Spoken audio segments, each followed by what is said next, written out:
Hello అండి. శౌర్య birthday కోసం Sivanarayana family అందరూ వస్తారు. కేక్ కట్ చేసే టైంకి సుమిత్ర శౌర్య బర్త్డే కోసం మాత్రమే కాదు, నేను ప్రాణదాతను కలవడానికి కూడా వచ్చాను అనేసరికి ప్రాణదాత ఏంటి అని ఆ టాపిక్ వస్తుంది. ఇక ప్రాణదాత గురించి మొత్తం అంతా కూడా చెప్తాడు. కానీ ప్రాణదాత ఎవరనేది మాత్రం కార్తీక్ అయితే చెప్పాడు. ఇక దీప ప్రాణదాత నేనే కదా, మరి ఎక్కడి నుంచో ప్రాణదాతను రప్పిస్తాను అంటున్నాడు ఏంటి అసలు బావ ఏం ప్లాన్ చేశాడని ఆలోచిస్తూ ఉంటుంది. అప్పుడే కార్తీక్ ఇంకా దానికి టైం పడుతుంది, ముందు ఈ లోపు కేక్ కట్ చేద్దామా అని అంటాడు. కేక్ కటింగ్ అన్ని సర్తూ ఉంటే ఇంతలో పారిజాతం వచ్చి దాసుకు ఫోన్ చేసి జరిగిన విషయం గురించి అడిగితే నాకు ఎందుకు చెప్పలేదని అడుగుతుంది. నీకు చెప్పకపోవడం ఏంటి, జ్యోత్స్న నీకేం చెప్పలేదా అని అడిగితే జ్యోత్స్నకు ముందే తెలుసు అనేసరికి స్టన్ అయిపోతుంది.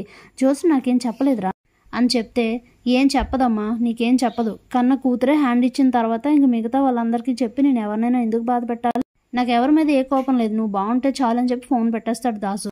దాంతో అంతకు ముందు పారిజాతాన్ని జ్యోత్స్న అడుగుతుంది కదా, మనకి అవతల వాళ్ళు హెల్ప్ లేనప్పుడు అవతల వాళ్ళకి మనం హెల్ప్ చేయవసరం లేదు కదా అన్న విషయం అడుగుతుంది కదా. ఆ విషయాన్ని గుర్తు చేసుకొని ఇది నా వేలుతో నాకన్నే పొడిచింది అని అనుకుంటూ ఉంటుంది.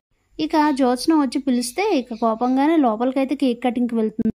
కేక్ కట్ చేసిన తర్వాత శివనారాయణ శౌర్యకైతే కొన్ని డబ్బులు ఇస్తారు దాచుకోమని చెప్పి. అప్పుడే జ్యోత్స్న ఒక గొడవనైతే లేవనెత్తుతుంది. కంగ్రాట్స్ బావా అనేసరికి దేనికని అడుగుతాడు. ఇంక దేనికి, నీ సోషల్ సర్వీస్కి అని అంటుంది. సోషల్ సర్వీస్ ఏంటి అని అడిగితే శౌర్య మా నాన్న నాకు పుట్టినరోజు చేస్తే అది ప్రేమ అవుతుంది, కానీ నువ్వు శౌర్యకి పుట్టినరోజు చేస్తే అది సోషల్ సర్వీసే కదా మరి అనేసరికి షాకే చూస్తూ ఉంటారు అందరూ. జ్యోత్స్న ఏం మాటలవి అని అడుగుతాడు కార్తీక్. తప్పే ఉంది, ఎవరికో పుట్టిన శౌర్యకి నువ్వు బర్త్డే చేస్తే మరి దాన్ని అదే కదా బావా అంటారు అనేసరికి చాలా కోపం వస్తుంది కార్తీక్ దీపలకి.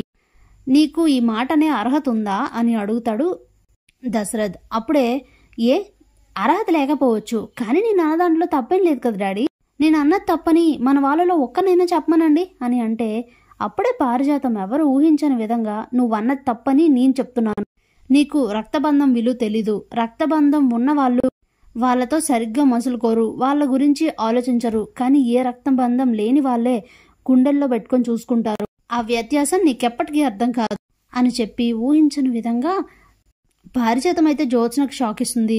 దీపక్ కోపంగా చూస్తూ అలానే ఉండిపోతుంది. Thanks for watching.